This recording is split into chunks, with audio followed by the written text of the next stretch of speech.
We are incredibly proud of Patrol Officer First Class Salati. She is the foundation of our DARE program. We are incredibly grateful for her passion, her dedication to the service of her community and the students in which she serves. Congratulations, Officer Salati.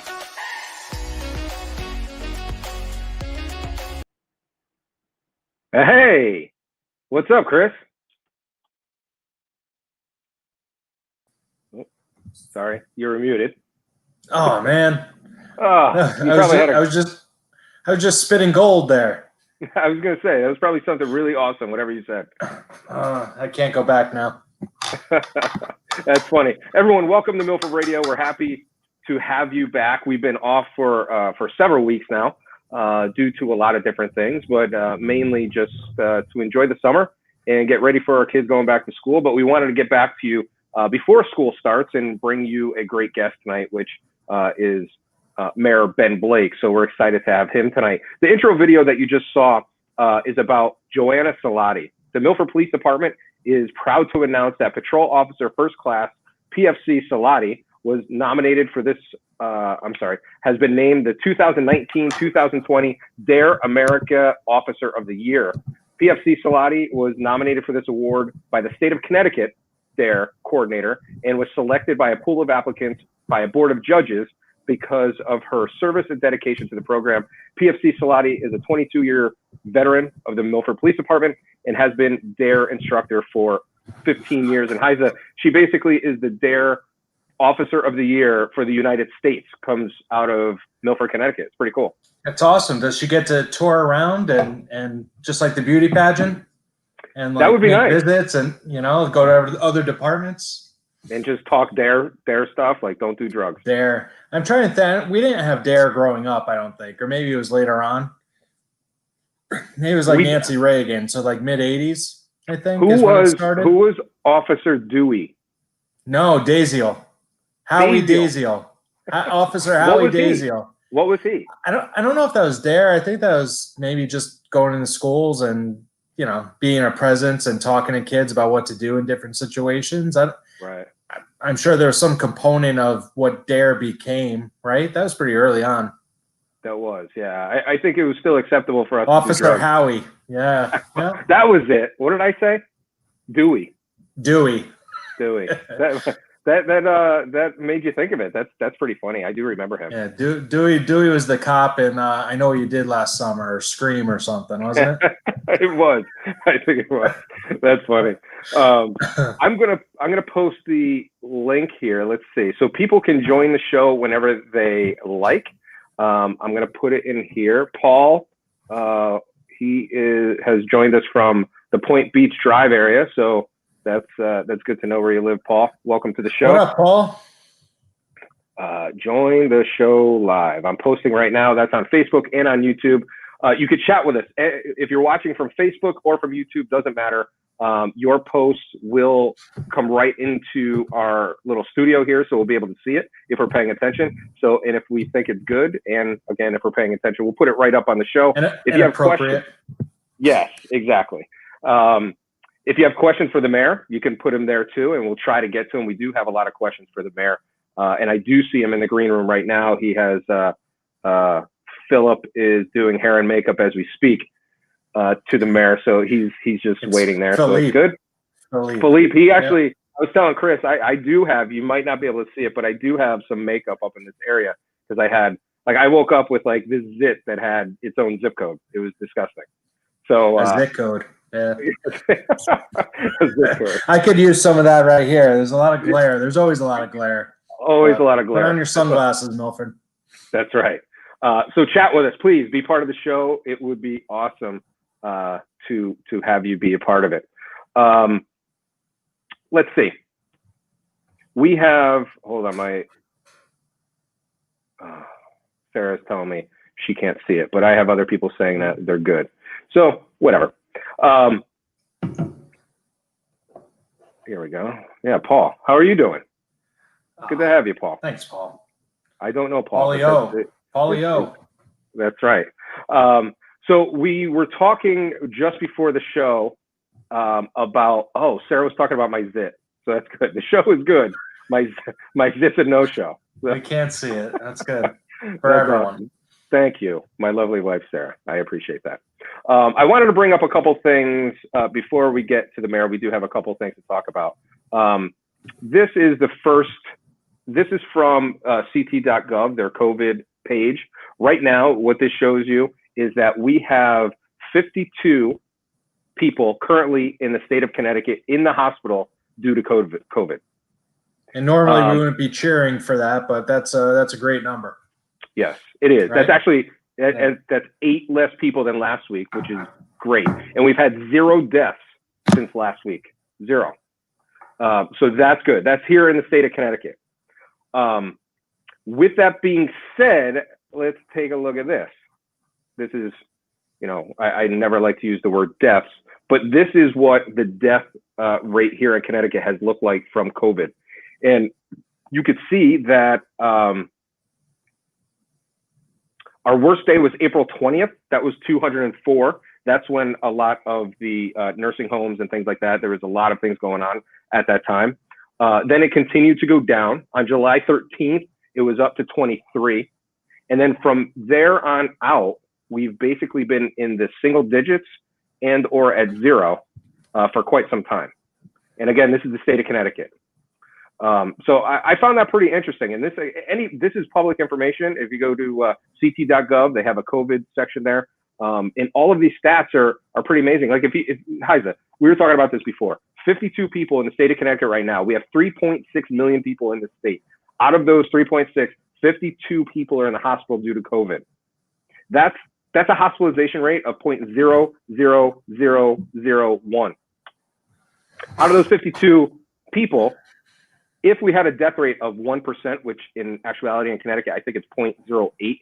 But if we had a 1% death rate, that would mean about a half a person would die in the next, 14 days, something like that. Yeah, that's those are great numbers. If the rest of the United States could replicate those numbers, we I guess consider coming out of our COVID cocoons that we've been in for the last 6 months, right? Yeah. It's I don't know whether it's a product of everyone abiding by the rules, which I'm sure that has something to do with it. Less travel, so we're able to kind of control things in a manner. We're not flying for business or anything else like that. So that's keeping things in control. I feel like everyone's done their part though. And, when it first started, it was all about flattening that curve. And it was about keeping hospitals at a rate that can hold an influx of patients that they didn't expect to have, and to make sure there's enough beds and respirators and everything. So, from that first few weeks of flattening the curve and getting to where we are right now, I would say that we've come out on the other end in a good spot right now.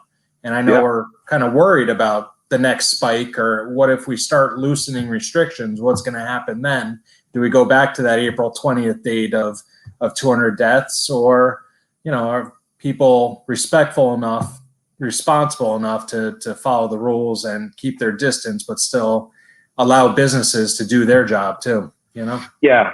That's a lot of, that's the big question, right? Is how do we maintain the numbers that we're at, and or get better, and at the same time allow commerce to happen, businesses to flourish, restaurants, and every business. It affects every business. Like you said, travel, live events. Yes, professional sports is back, but the business of selling tickets to those events are off. And that was, I was part of that industry, and hopefully that comes back strong. But and not even selling hot dogs to people in stands, but I mean, you think about the number of employees that work one game. And how, maybe that's their part-time gig, but that's $15,000 a year that they usually bring into the household. And the parking attendants and the parking lots around and the businesses surrounding the stadiums and everything else. I think I was looking at numbers for the transit system in New York. And on a daily basis in the subway, they would have 5.5 million travelers a day. Wow. It's cut down to 500,000 right now. So, unbelievable. 5 million people not buying a bottle of water before they get on their subway, or whatever it is, buying a newspaper, or, just that ticket for the ride on the subway. There's a lot of money lost, and I don't obviously you and I, we don't know the answer to when's the right time to open up. We'll leave that to the people that are hopefully getting paid the big bucks for that. But it's going to be a lot of missed opportunity, and the ripple effect, I think, is being long as far as when we actually bounce back once we do open up. Yeah, and that's a solid point. We had a business meeting today, and we were talking about, looking into next year. Let's say COVID's gone, and or we have the vaccine and everything else. Yeah, pretend it's gone, everything goes back to normal. The amount of negative financial, there's going to be a lot of financial problems, whether it's the corporate office building that, people are not coming back to work now, like Twitter saying all of their people could work from home. The people who are potentially going to go into foreclosure or credit card debt, or there's bad, like that 2008 bubble, there's a bubble bursting. And I'm hoping, at least the people here in Milford and my friends and family are in a position that, because the days of the banks and the credit card companies and all these people that we borrow money from and have been told by the government to, hey, leave these people alone right now. They're dealing with something. Yeah. They're going to be asking for their money soon, very soon. And 2021 is going to be an interesting year to see how we bounce back as a society, financially and emotionally and physically. And it's crazy stuff. Yeah, we hope obviously we'll get out on the other side of things. It just may take some time, and I hope a couple decades from now we can look back and be like, holy S, we made it through that, and that was pretty bad, and our kids made it through, and it was definitely an interesting time. But it's what the cards were dealt right now, right? What are we gonna do? We gotta play within the rules, right? That's right. That's right. So we were just talking about live events and the lack of them, and then how it affects everybody. But some good news is Julie Nash from right here in Milford. She's Milford's Director of Economic and Community Development, has been elected to the Board of Directors of the Connecticut Convention and Sports Bureau for its 2020-2021 fiscal year. What that is Connecticut's only statewide sales and marketing organization for meetings, conventions, and sports events. With this organization, she'll be tasked with selling Connecticut as a great place for events to occur right here in Connecticut. So, having more, you've been to a bunch of conventions, so have I, these sales trainings, all these types of things. Julie's now going to be part of that team to say, hey, let's have that event here in Connecticut. And even her being, I don't know if she was elected but yeah, she was elected to be on this board, is a good sign that live events and conventions and all this kind of stuff is coming back hopefully very soon. And she's going to be tasked, during this asterisk of a year in 2020 to say, hey, things are good. It's going to be a little easier, I think, Heiser, to bring people to Connecticut to have an event, because it seems like we've been a little bit more under control than, some other states in the area. Yeah, I would think that this would be a nice spot to have your first event that's open to the public, because you're in a controlled area and with low rates and everything. That's great. And Julie's a great pick. I'm sure she was part of that group, and had the ability to show her wares there, and they have faith in her, and she's great representative of Milford. She is. She loves great Milford. Job. Yep. Heiser, we were talking about COVID, Restaurant Week. Do you want to talk about that? Yeah. So even with COVID, Milford's Restaurant Week is a go, which this is my favorite time of year because I like food, and who doesn't like a deal and trying out maybe different local restaurants in the area. And a lot of times people, they just go out to the same place every time because they know what they're going to get and they like it, and maybe they only go out a couple times a month and that's where they're going to go. But it's a nice opportunity to try out some new restaurants and spread the money around a little bit to an industry that probably has been hit one of the hardest as far as with COVID going around here. So Restaurant Week presented by Trinity Point Wealth will return to Milford from Sunday, September 20th through Saturday, September 26th. Reservations are recommended for lunch and dinner. All pricing is per person and excludes beverage tax and gratuity. Obviously, due to limited indoor and outdoor seating, reservations are going to be necessary, and you have to check for availability. first come, first serve basis as well. So encouraged to check with the participating restaurants for operating protocols. Every restaurant, I noticed, I think even like Flipside being, one of the newer restaurants in Milford, they do reservations only. They don't even accept walk-ins. They want to know who's coming in. Other restaurants, I'm sure that we've been to keep a list, and you're able to kind of put your name in, and hopefully a spot opens up. But great opportunity, like I said, to try some maybe newer restaurants out, or some older ones that you haven't been to in a while, and try to bulk up before winter. Right? That's right. Yeah, that's right. I have no problem doing that. We're going to get to the mayor in literally just a minute, but this is a piece of information that everyone asks the mayor every single time he's been on the show, which has been a few. Speaking of bulk. Yes, exactly. The bulk waste pickup program. I can't tell you, every time we have been on, the first question people ask them about bulk waste. When are we going to have bulk pickup?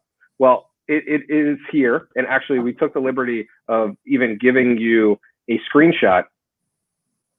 Look at that. So, it's coming. Monday. It's the second Monday of the month. And so those are your scheduled days. So if you're, Monday, it's going to be September 14th. You're coming up on the second, what is that, the second Wednesday? No, third Wednesday. Monday. Yeah. Oh, so it is the Monday. Usually they do them Wednesdays. Gotcha. Right. Yeah. So it's going to be on Monday. I could read. September 14th. Yes. Through Monday, October 1st, and we're in between. So check those out. Also on Saturday, on September 17th, Milford's going to have a safe and free disposal of household hazardous waste. It's going to be at Milford Public Works Yard, which is 83 Ford Street, from 9 a.m. to noon. Pre-registration is required. Visit ourwater.com/hazwaste. I have so many paint cans. I got paint cans lined up, ready to go. Right. And the Milford Public Work guys keep throwing them out of your garbage can because you're trying to sneak them in there. Black garbage bags. Why does this one weigh 700 pounds? So our guest is ready. I see him in there. Philippe is done taking care of him. Our guest tonight is the Big Cheese here in Milford. I'm sure he's been busy with all the craziness of 2020. We haven't had him on the show in a few months now. So we want to welcome to the show the Honorable Benjamin G. Blake. Mr. Blake, how are you? Hey, Chris. What's up? Hey, before we begin, I want to make one correction. The graphic that you just showed on the screen, it listed the Friday pickup for bulk trash as Monday, October 1st. It's actually Monday, October 5th.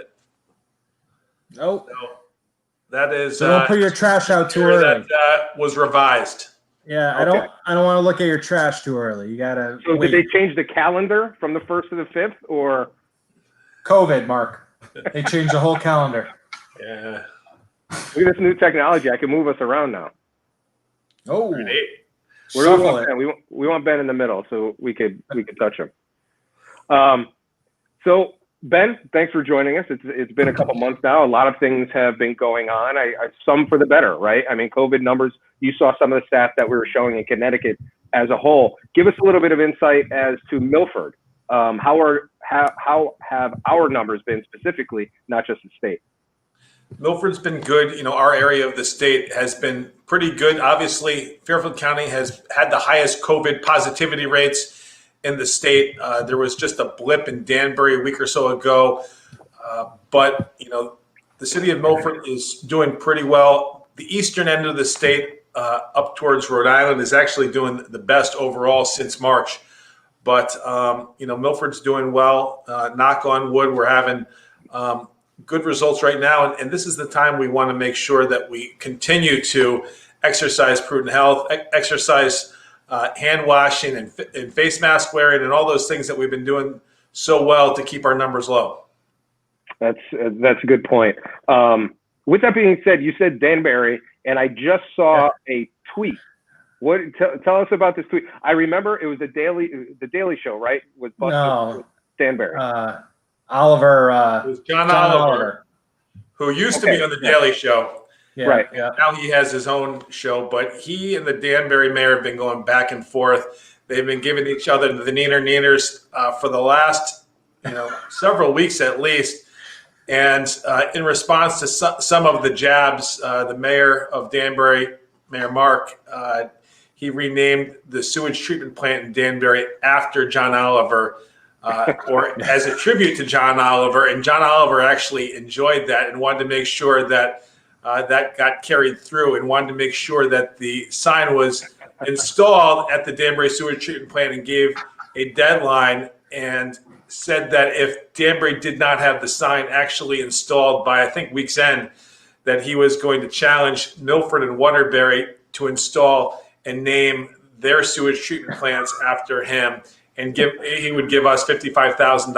I don't know why $55,000 is the amount, but we responded with some fun as well, and offered up a key to the city, just like we gave to the Captain Kidd. So that is funny as well. Yeah, no, in this time of COVID pandemic. Yeah, gotta have some fun. Nice right? to bring a little to the situation. So I'm sure the what's going on right now, at least here in Milford, a lot of districts have gone back to school already. Orange, I think, was today. St. Mary's already started here in Milford. The large percentage of the Milford population children are going back to school on Tuesday, this coming Tuesday, right after Labor Day. What do you think? We've had Dr. Kataya on this show 2 times, and we're going to hopefully have her on right after school starts. But what are your thoughts from the mayors, from the city's office? How are we handling this? Are you comfortable with what we're doing? Just explain that a little bit. So I can give you, through the lens of both the mayor's office and as a dad of 3 kids, that are 5, 8, and 10 years old, all similar to your age kids, starting school, ready to go after a long summer vacation, a strange summer vacation, socially distanced summer vacation. And all of my kids, need to get back in there. You lose a lot when you are out of school for that long a period of time. But in my opinion, and again, everyone has different opinions, and no answer is right, because this is all new stuff. There is no playbook that we're following. We're going to learn as we go. We're just following the recommendations of our healthcare professionals and making sure that we're making sound choices. And right now, while the positivity numbers are so good, we want to make sure that we get in as much school as possible. That's my opinion. There are a lot of other thoughts on this subject. We have 5,500 kids in Milford Public Schools. Probably each of their parents have a different thought, a different idea, and they're all right. Right now there are no right answers. Until we get more information, until we have a better handle on how to educate our students during the pandemic, to some degree, everybody's right, but we have a great group of teachers. We have teachers that are always willing to go the extra mile to make sure that our students are safe, and that the spark of learning is there in each classroom, and that our classrooms continue to be a place where our students learn and thrive. High school sports. High school sports it's been unfortunately, almost seems like a bigger topic than the education of our children, at least in the last couple of weeks. And in my personal life, I have a kid going into freshman year of high school who wants to play high school sports, and this has been a downer. Again, not as important as sorry, there's a little gnat flying around. Not as important as education, but CIAC has announced basically most sports are opening, right? I think football is still on that we're not sure thing. Do you know any more information about that, and what do you think is going to happen here?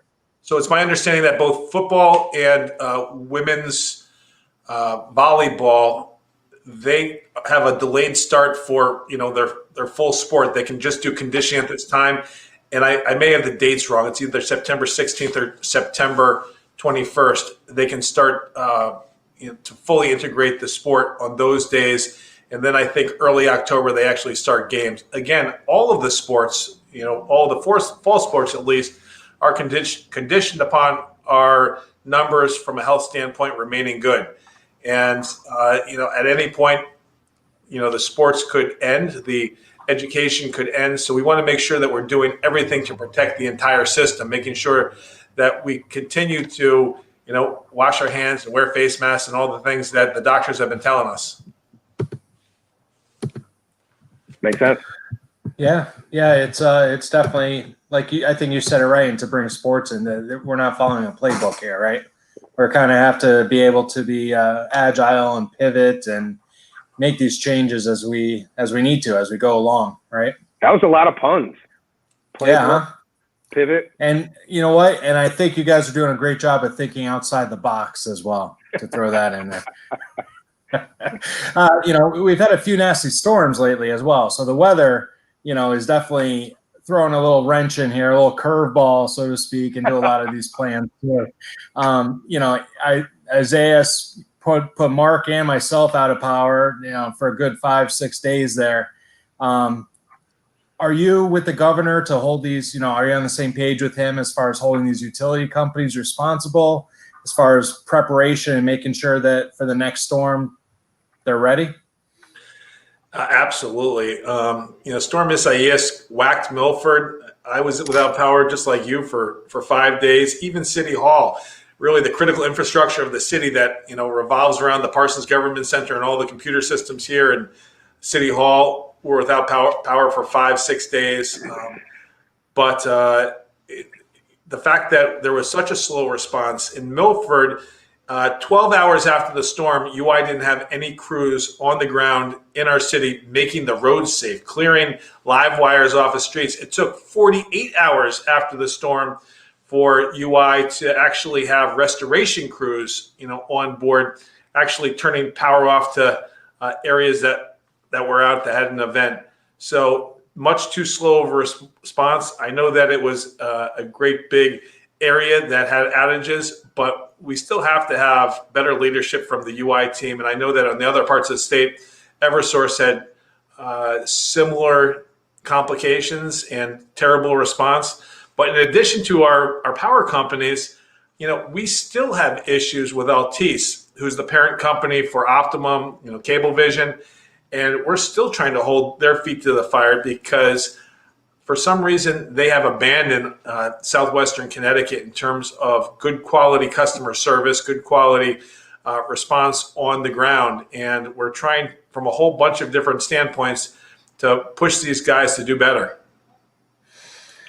What is their, incentive to do better at times when they seem to be like the only game in town?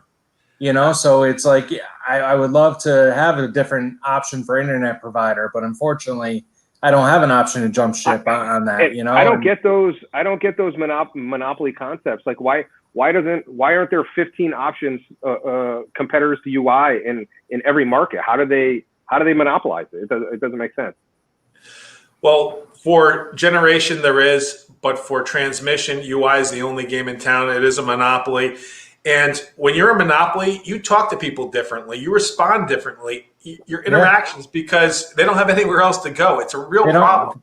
And the only thing that we could do is pursue additional oversight, additional regulatory actions from the state of Connecticut or the federal government to kind of force these people's hands, or they're going to continue to talk differently to people and continue to act as they want without any repercussions. Yeah. It's not good. So there's been a lot of talk on social media that we've been noticing. I know there's two particular projects going on right here in downtown Milford, between Smith Funeral Home and also on River Street, like I don't know what the name of the building is, but where Franco's Pizza was and where 7-Eleven was back in the day when Heise and I used to get nachos at 3 a.m. Nacho bar. Oh God. Yeah. So there's two big projects going on. So there's kind of this talk that I've seen on social media of, we're the small city with a big heart.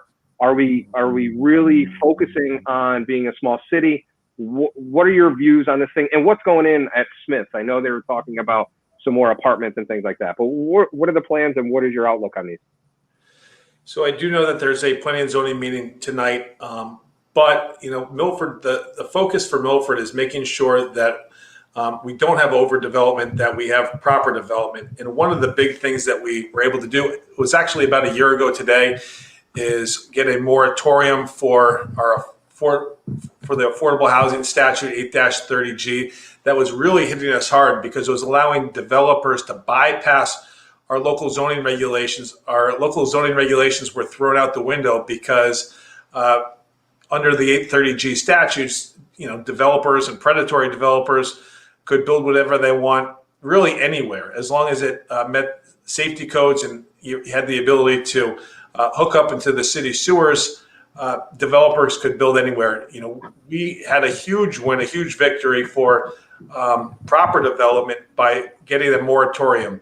And, that has helped a lot, but we still have a lot of interest for people to develop in Milford because it is such an attractive place. It's a place that a lot of people want to move to. You saw over the last 3 months since this pandemic has really been in full swing, a lot of people moving to Milford outside of the big cities like New York and Boston.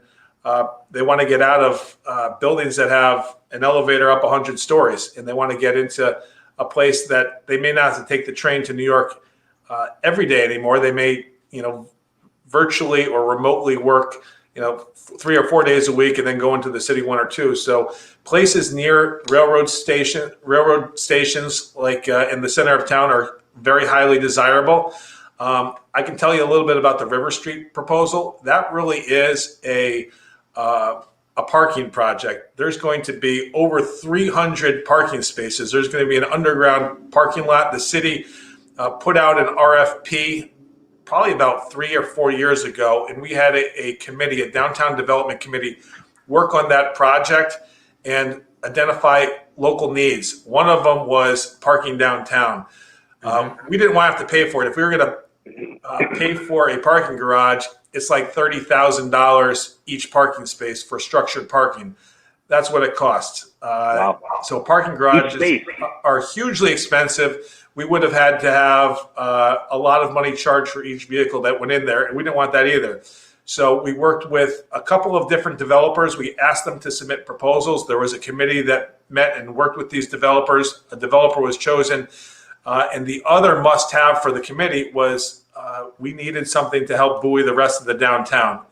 It had to be something to draw people to the little shops and restaurants that we had for when they went to park downtown. They could get out of their cars and walk to, some of the places like Stonebridge or the Seven Seas or, some of the downtown shops that really make Milford Milford. And so one of the things that we thought that were missing that we used to have back when I was growing up, and there were a couple of them back when my parents were growing up, was a downtown market. Milford does not have a place downtown where people who live in adjacent apartments or adjacent houses can actually walk to the market and get something. So one of the things that we are focusing on for this development is a downtown market. We're trying to get a Trader Joe's in there, but we are actually designing the building with a developer that we're partnering with for a space the exact size of Trader Joe's. So there's one in Orange. So we've actually modeled the building after the Trader Joe's site in Orange. It's actually a little bit bigger, but approximately the same size. So that is the main floor would be, call it Trader Joe's or sub that out with whoever else would go there. Apartments above and parking below? Yes. Okay, gotcha. I didn't realize it cost $30,000 per parking spot to do a parking garage. That's a lot of $5 or $2 spots over a long period of time to pay that back, right? And obviously that's in our area. It's 10 times that in a place like Manhattan, maybe more. Right. Yeah, that's unbelievable. So Smith Funeral Home, is that still in the beginning stages of conversation? What's going there? Because again, we heard apartments or condos, something like that. That is a private development. My understanding is that there's a proposal for 70 plus units, and I think it's 77 units in back or in the rear of the Smith Funeral Home, so that the Smith Funeral Home wouldn't be affected. The Smith Funeral Home has recently sold. That's the business, and that the actual building, which goes all the way back to Simon Lake, that's going to remain as a historic building in the downtown, but there will be apartments to the rear. Right now there's parking lots in that area, but there's going to be if this proposal goes through, apartments or multifamily units. Okay. So Okay. the actual green frontage side, the funeral home isn't proposed to be changed. That's the proposal. That That's the building's going to proposal. remain. It's going to remain some type of commercial space, whether it's a doctor's office or some type of commercial business. Okay.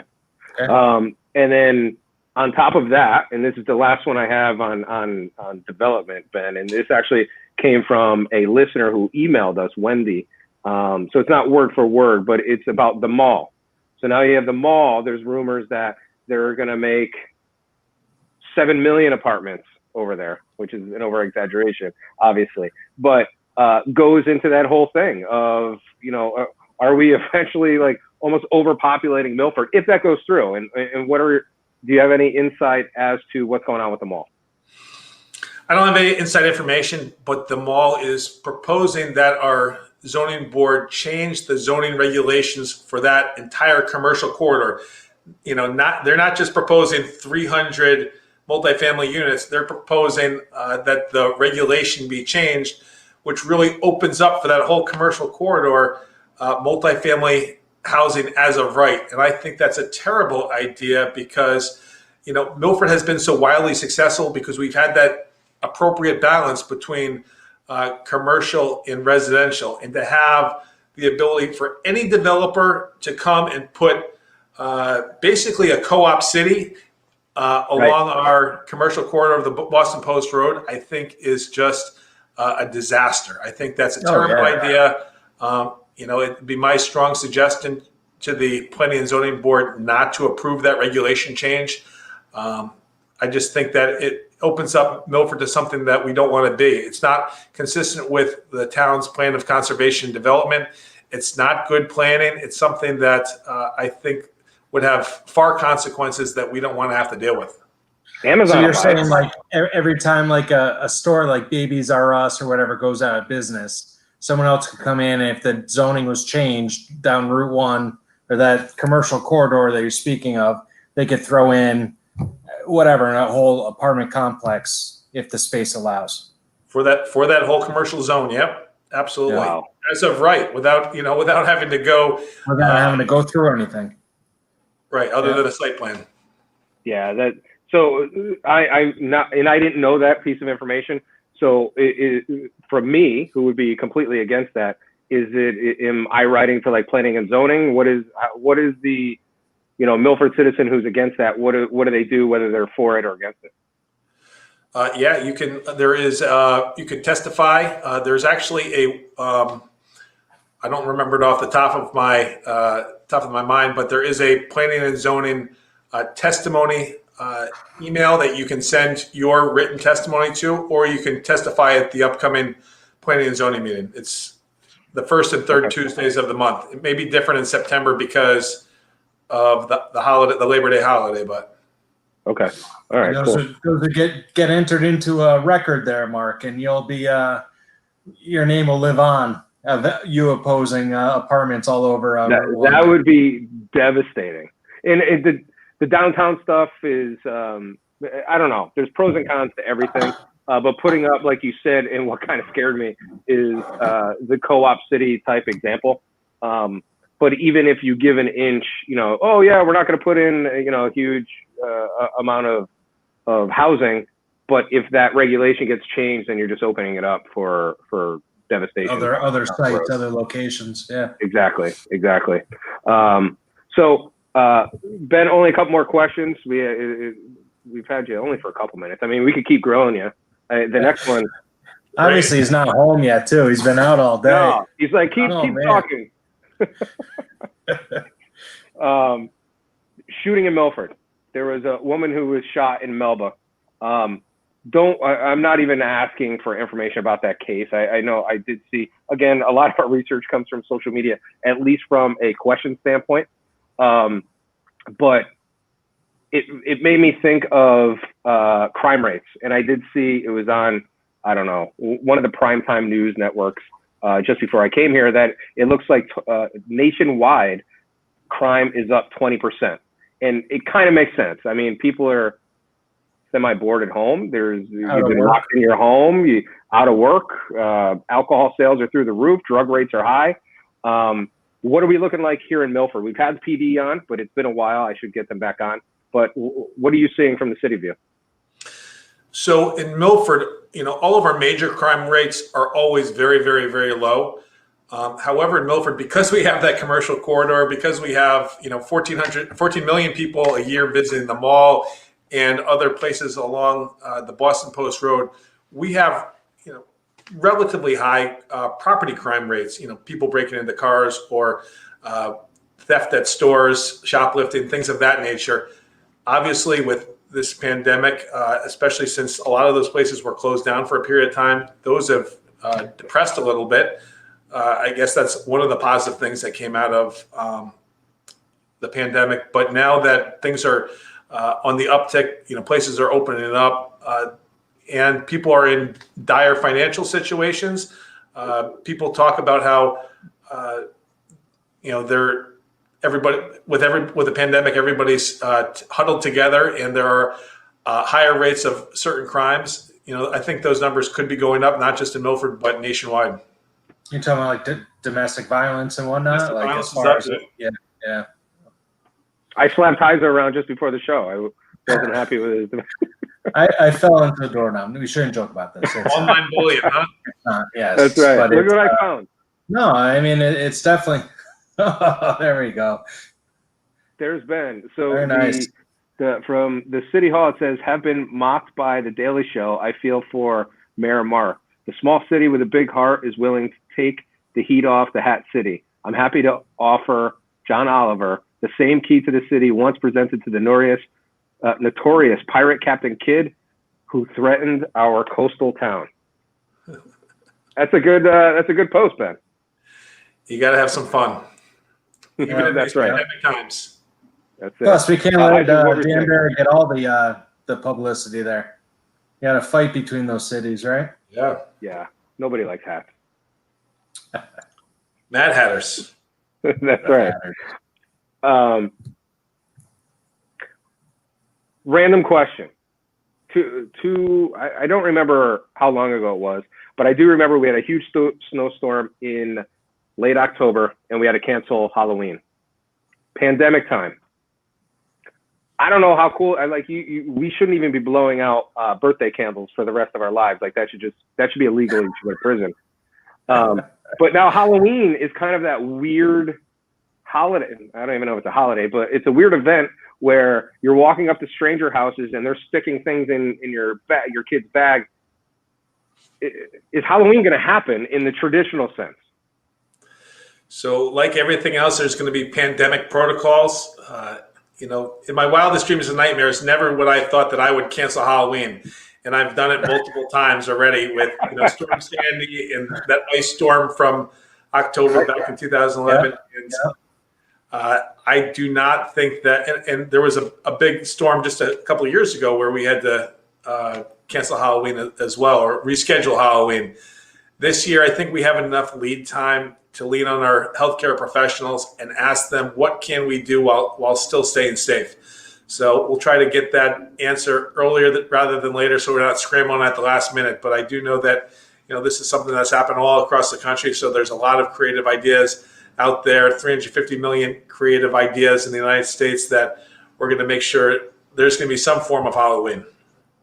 I need my Reese's, Ben. I got to raid my kids' bags that night, Yeah. Got to keep them coming in.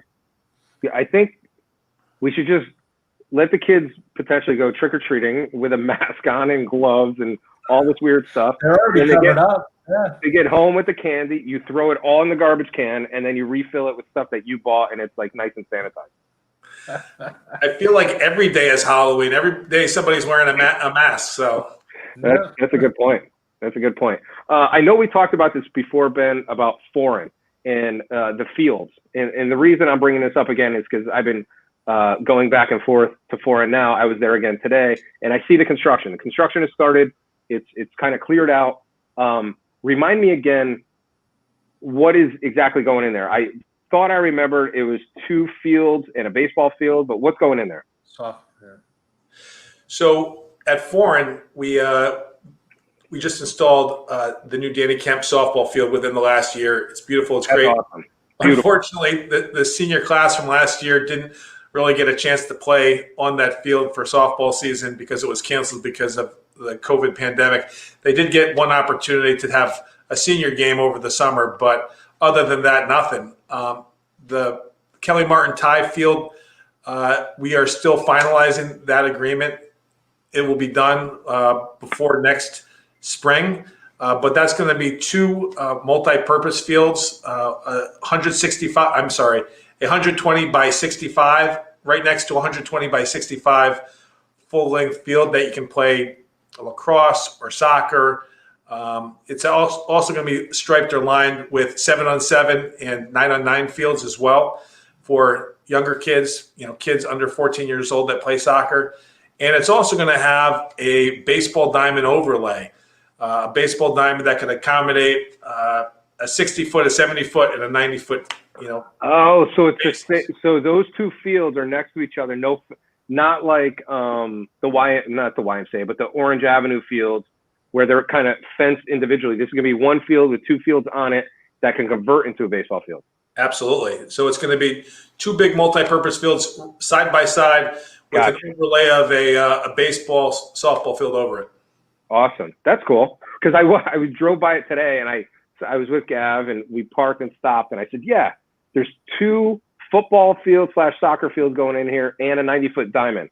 And he's like, there's no way. There's no way that they're all fitting in here. But now that makes sense. So over at Jonathan Law, they're working fast and furious on that project, and that's going to be a turf softball field, a turf baseball field with a overlay of a multi-purpose field towards the outfields of those two diamonds. That's cool. That's cool. Everything's looking good.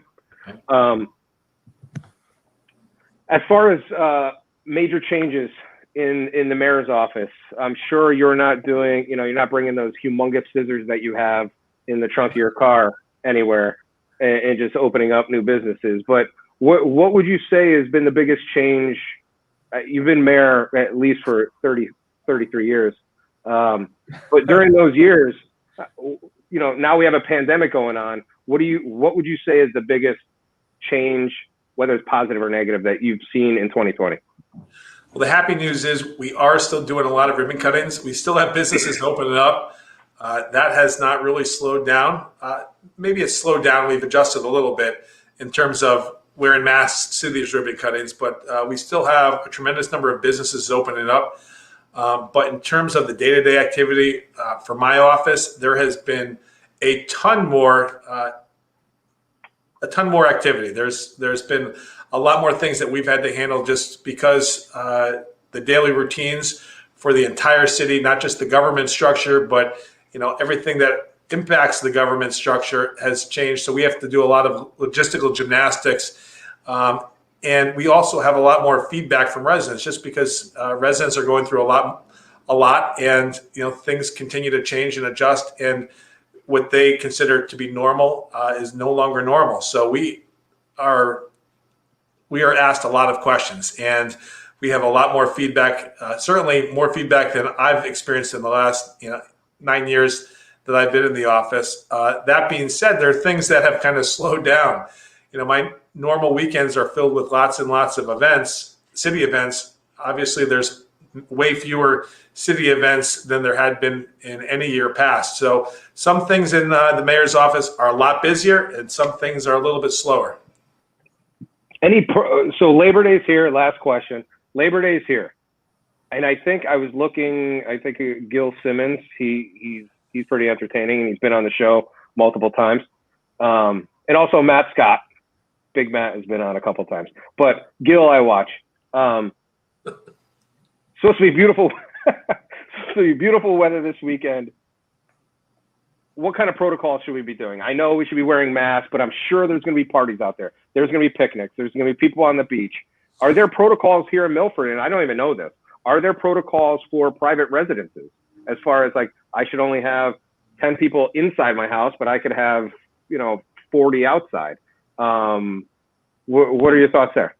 Mark wants to know how many kegs to buy. Right. So there are protocols and guidelines, and if you're having a party, obviously there cannot be more than 100 people outside, 25 people inside. But again, the recommendation is to make sure that whatever we do, to make sure we socially distance, and if we can't socially distance, then we wear face coverings. Obviously, you have to be smart. Obviously, you have to create a condition if you're having a party or an event that protects your guests, that makes sure that the entire healthcare system is staying safe and secure. So as long as you have those protocols in place, have fun. If Perfect. not, have fun by yourself. Yeah, keep your hands off each other's hot dogs. Right? I'm one hot dog per person. I always have fun by myself, Ben. But the is there anything else that you wanted to get out to the community? Maybe something people don't know about, and if not, we will wrap up and get you back to your family. I think a lot of us parents are getting ready for next week when all of our kids from pre-K to high school and college are going back to school. And I know that there's a lot of parents with a lot of worries out there. The only thing that I'm going to impart to everybody is that Milford teachers are passionate. They're exceptional. I have lots of faith sending my kids back. I'm excited to send my kids back. I know that there's a nervousness with everything that's going on, with the fact that there are so many unknowns. But I think that we're in a great position because we've got great leadership in our schools and great teachers in each one of our 14 Milford Public Schools. So good luck as we get back. Be safe. Ben, thank you so much for being on the show. Thank you, Mayor Blake. Appreciate it. Have a good one. All right, Mayor Blake. It was we went into some bonus coverage, some bonus time with him. That was good. We owe him a check or something. The bottle of wine. Yeah, we'll get him back on the show in the morning and just talk to him. Good morning, Mayor Blake. How are you? Mornings with Blake. Look at this picture. That's a big key. That's a big key. I don't know what hole that fits in, but that's a whole nother story. But that was a good interview. Size of his heart. That's right. We are a small city with a big heart. So feedback. What are your thoughts there, Heiser? We covered a lot of different information there. Yeah, a lot of, obviously, planning and zoning never goes away, right? In a pandemic, people's worries still are overpopulation of the city, who's moving in next door, what house is being knocked down, and whose motorcycles driving by. Right. But it's it's important too, because what people don't understand is the number of people, apartments moving in tends to be a drain on resources that everyone else is paying into. Schools, taxes, taxes, garbage pickup, well, whatever, it's it's good to have a population, and it's good to have a thriving population, an employed population, and there's a balance that you have to strike. You need a balance that you need to strike, and it's hard to do. And what opens the door for one, unfortunately, you think is the best intention for the city as far as changing any kind of regulations or whatever, but then other people come in and take advantage of that. So you have to be careful what kind of changes you make. But I feel like it's a battle every year. I feel like every piece of undeveloped land is subject to, the argument of what should go there, and you're gonna have 50 people one way, 50 people the other.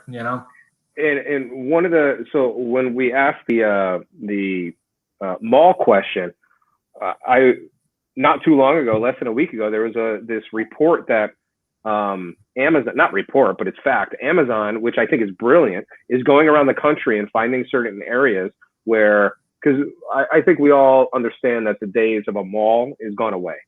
Everyone shops online. Certain stores will stay around forever, like the Walmarts of the world. But a mall where you go in and there's a bunch of small kind of weird stores, shops, and everything, they're going to go away. So Amazon is going in and buying the entire mall and using that as a distribution center. And then they have these new stores where it's kind of, you walk in, and I was actually golfing with an Amazon, I won't say executive, but he's a higher up at Amazon. It's the guy I was talking about earlier, Heiser. And they have already opened those stores where you go in and every item that you put into your cart, everything's calculated, and it's a touchless checkout. You leave the store, your credit card. You walk right out the store without even talking to anyone. You walk right out. So they're buying these malls, and they're saying they could have tens of thousands of units for their distribution, but as well as have a storefront that's doing business, selling a bunch of different stuff. It's kind of genius, and they're probably going to get that property for pennies because these malls are going out of business.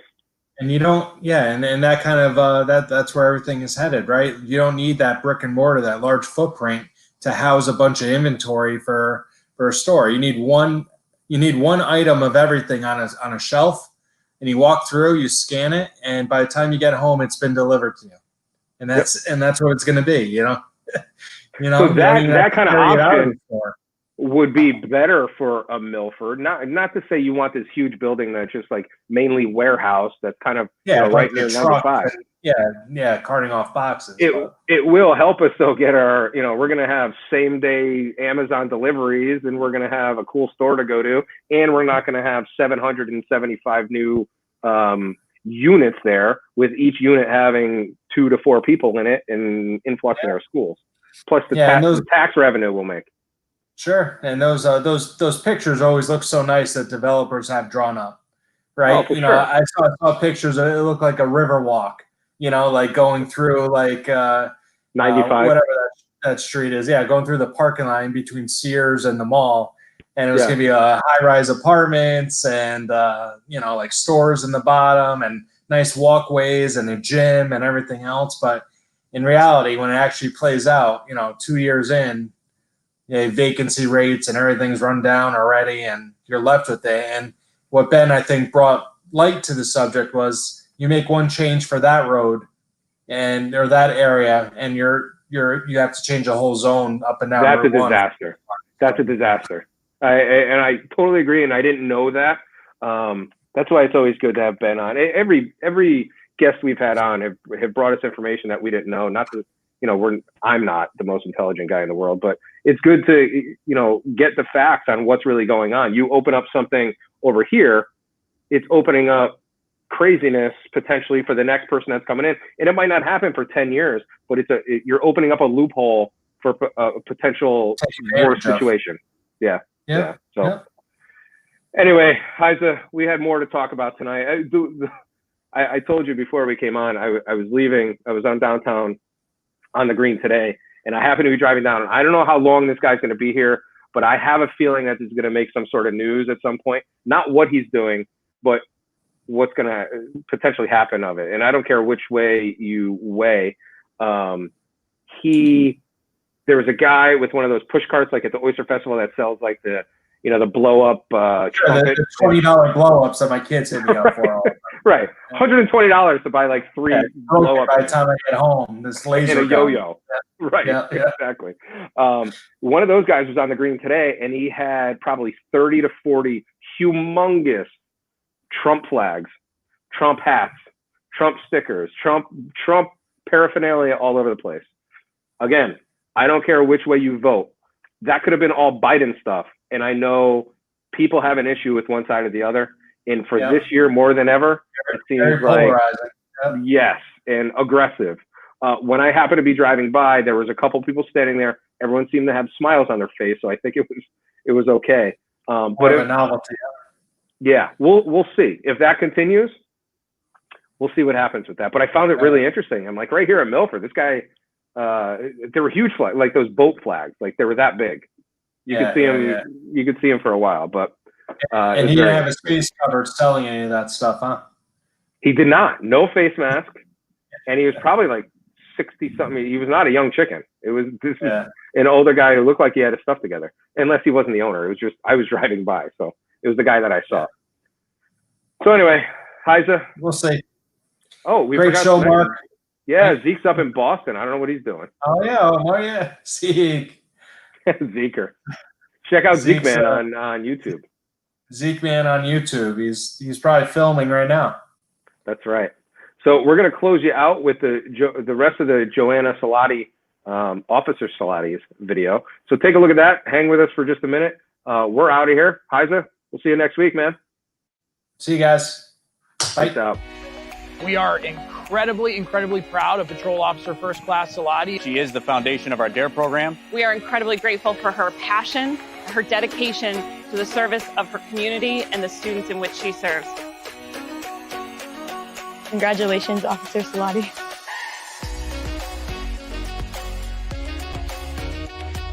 We could not be happier for her. We are extremely appreciative of all the hard work she's done over the 21 years of service here at Milford PD and the 18 years of service assigned to the DARE unit.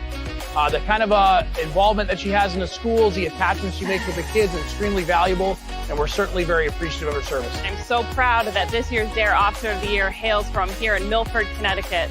Officer Joanne Salati is incredibly deserving of this award, having served her community as a school resource officer and DARE officer for over 15 years. I enjoy teaching the kids and becoming friends with them and teaching them how to be safe and to be courteous to each other. I think the DARE program is very important in our school systems because they see us as a mentor, as a friend, and it helps them to talk to us and not afraid to be with a police officer or afraid to talk to a police officer. Hi guys from Milford, Connecticut school system. I enjoy teaching you guys and I enjoy coming to the schools, and I'm so excited to have received this award, and I appreciate you guys having me in your classrooms, and hopefully soon we can get together and do it all again because I am so excited to see all you guys.